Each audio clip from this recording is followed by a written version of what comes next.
Bismillahirrahmanirrahim. Assalamualaikum warahmatullahi wabarakatuh. Perkenalkan, nama saya Muhammad Uzul Fitrah dengan NIM D1A1222043, Prodi Agribisnis Angkatan 2022, kelas A. Pada video kali ini saya akan menjelaskan ciri-ciri tanaman jagung dan tanaman kacang yang kelebihan dan kekurangan pupuk NPK. Dimulai dari tanaman jagung yang kekurangan nitrogen, fosfor, dan kalium.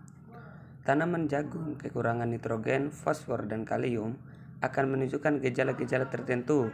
Berikut adalah gejala kekurangan masing-masing unsur pada tanaman jagung. Kekurangan nitrogen. Daun pada tanaman jagung akan tampak kuning, terutama pada bagian tengah daunnya. Tanaman jagung juga akan tumbuh lebih lambat dari biasanya, dan ukuran akan lebih kecil dari yang seharusnya. Kekurangan fosfor.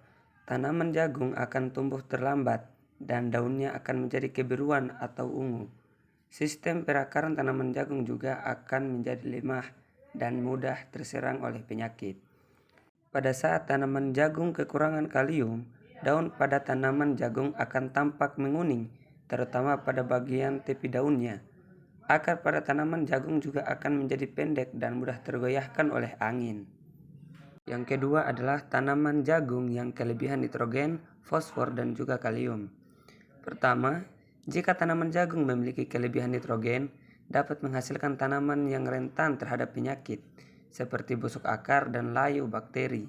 Selain itu, jika jagung terlalu banyak menerima nitrogen, tanaman dapat mengalami pembentukan bunga jantan yang berlebihan sehingga produksi jagung dapat menurun. Sementara itu, jika tanaman jagung terlalu banyak menerima fosfor, dapat mengurangi ketersediaan unsur besi dan mangan dalam tanah yang dapat mengurangi kesehatan tanaman.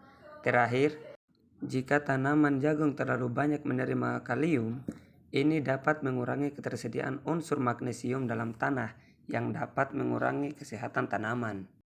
Pada pembahasan berikutnya yaitu tanaman kacang yang kekurangan nitrogen, fosfor, kalium, dan yang kelebihan nitrogen, fosfor, dan kalium. Pertama, tanaman kacang yang kekurangan nitrogen, fosfor, dan kalium. Tanaman kacang yang kekurangan nitrogen, fosfor, dan kalium mungkin mengalami beberapa masalah pertumbuhan dan produksi yang berbeda. Berikut adalah beberapa contoh masalah yang mungkin terjadi. Pertama, kekurangan nitrogen dapat menyebabkan pertumbuhan tanaman yang lambat, daun kecil, kuning atau pucat, dan produksi yang rendah. Kedua, kekurangan fosfor dapat menyebabkan pertumbuhan akar yang terhambat, daun kecil dan gelap, dan produksi yang rendah. Terakhir, kekurangan kalium dapat menyebabkan daun kering, tipis, dan terlihat seperti terbakar. Produksi juga dapat terpengaruh. Yang kedua, tanaman kacang yang kelebihan nitrogen, fosfor, dan kalium. Jika tanaman kacang kelebihan nitrogen, fosfor, dan kalium, maka hal ini dapat menyebabkan beberapa masalah pada tanaman, seperti pertama, pertumbuhan vegetatif yang berlebihan. Kelebihan nitrogen dapat menyebabkan pertumbuhan vegetatif yang berlebih pada tanaman, sehingga daun dan batang tanaman menjadi panjang dan rapat, tetapi mengurangi produksi buah atau biji. Kedua, kerusakan pada akar tanaman. Kelebihan fosfor dan kalium dapat menyebabkan kerusakan pada akar tanaman dan memperhambat pertumbuhan tanaman. Ketiga, gangguan keseimbangan nutrisi.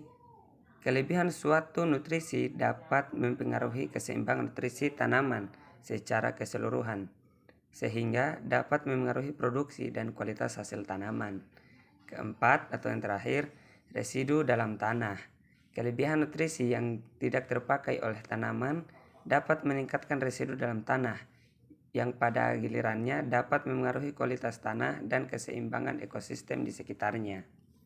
Oleh karena itu, sangat penting bagi petani untuk mengelola nutrisi tanaman secara berhati-hati dan memastikan bahwa pemupukan dilakukan sesuai dengan rekomendasi yang tepat dan kondisi tanah di lokasi mereka, serta penting untuk memberikan pupuk yang cukup, kandungan nitrogen, fosfor, dan kalium yang seimbang agar tanaman jagung dan kacang dapat tumbuh secara optimal.